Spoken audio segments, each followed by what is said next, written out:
किशोर थके हारे मुंह पर स्पष्ट उदासी लिए हुए शहर में प्रशांत के रूम पर आया।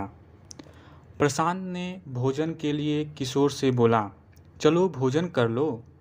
किशोर गुस्से से असहाय होकर बोला, उस मिलिट्री ऑफिसर ने थोड़ी सी लंबाई के लिए मुझे पंक्ति से निकाल दिया।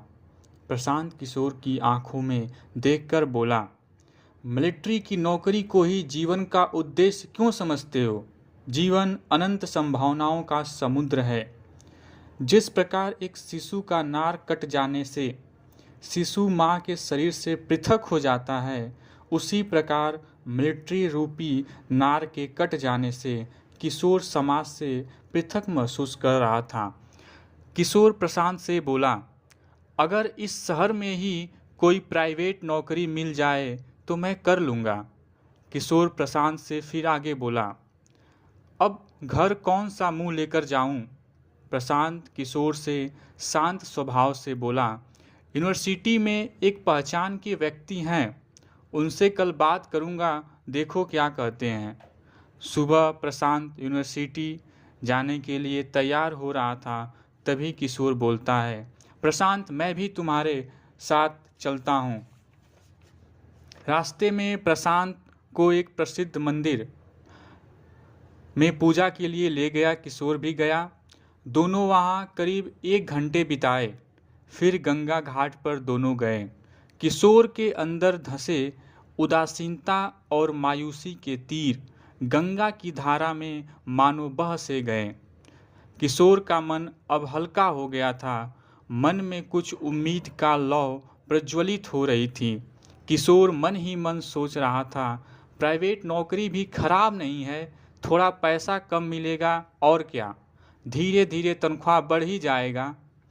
उसने रूपा और सोना के लिए गुड़िया, माँ के लिए साड़ी और पिताजी के लिए कुर्ता खरीदने की योजना अभी से मन में तैयार कर रहा था।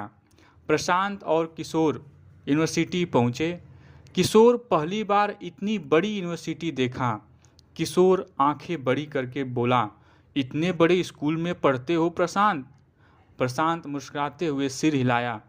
दोनों फाइल प्रबंधक विभाग के प्रमुख माता दिन के चैम्बर में जाते हैं। माता दिन चश्मा लगाकर समाचार पत्र पढ़ रहे थे। माता दिन प्रशांत की तरफ देखकर बोले, आओ प्रशांत, और बताओ सब हालचाल कैसे चले?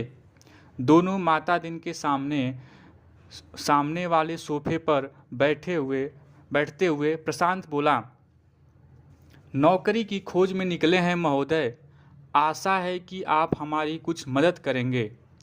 माता दिन समाचार पत्र टेबल पर रखकर बोले, किसके लिए प्रशांत? किशोर की तरफ इशारा करते हुए प्रशांत बोला, मेरा भाई है किशोर, इसके लिए ही। माता दिन ने किशोर से पूछा, कितने तक पढ़े हो किशोर? किशोर ने उत्तर दिया, 12वीं तक पढ़ा हूँ। किशोर असहज भाव से आगे उत्तर दिया, मिलिट्री की तैयारी करता था, 2 बार मिलिट्री के दौड़ में ही छट गया, इस बार अंतिम मौका था, इस बार दौड़ और परीक्षा पास किया, लेकिन मेडिकल में बाहर हो गया। माता दिन बोले, फाइल प्रबंधन विभाग में एक कर्मचारी की ज़रूरत है, उसमें काम करना हो तो कर लो। किशोर प्रसन्न मुद्रा से बोला, ठीक है महोदय, मैं अवश्य करूँगा। प्रशांत और किशोर चैम्बर से बाहर निकले तो प्रशांत बोला, बहुत तेज धूप है किशोर। किशोर ने हामी भरी। दोनों अपने कमरे पर आते हैं। किशोर खुश था, वो मिलिट्री की नौकरी को भूल गया। आज यह प्राइवेट नौकरी ही उसे मिलिट्री की नौकरी से ज़्यादा खुशी दे रही थी। शाम हो गया था। धीरे धीरे अंधेरा घिरने लगा था। प्रशांत ने बाहर खड़े किशोर से तेज स्वर में बोला, किशोर तुम्हारा फ़ोन बज रहा है। किशोर फ़ोन उठाया और बोला, पिताजी प्रणाम। पिता सहज भाव से बोले, खुश रहा बेटा, भोजन कैला कि ना अभी? किशोर बोला, हाँ हम लोग कर लिए हैं, आप किए कि नहीं? पिता फिर आगे बोले, हाँ हम कर ले बानी, रूपा सोना दोनों खेलत हई, अभी तोहार अम्मा भोजन ना कैले बानी। पिता फिर आगे बोले, गेहूं का कटाई करे के बाद कल शाम वाली ट्रेन पकड़ के घरे आ जा।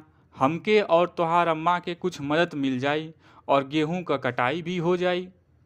किशोर उदासी और मायूसी के भाव से बोला, ठीक है पिताजी। फ़ोन रखने के बाद किशोर बगल में रखी कुर्सी पर आकाश में कुछ खोजता हुआ गंभीर मुद्रा में बैठ गया।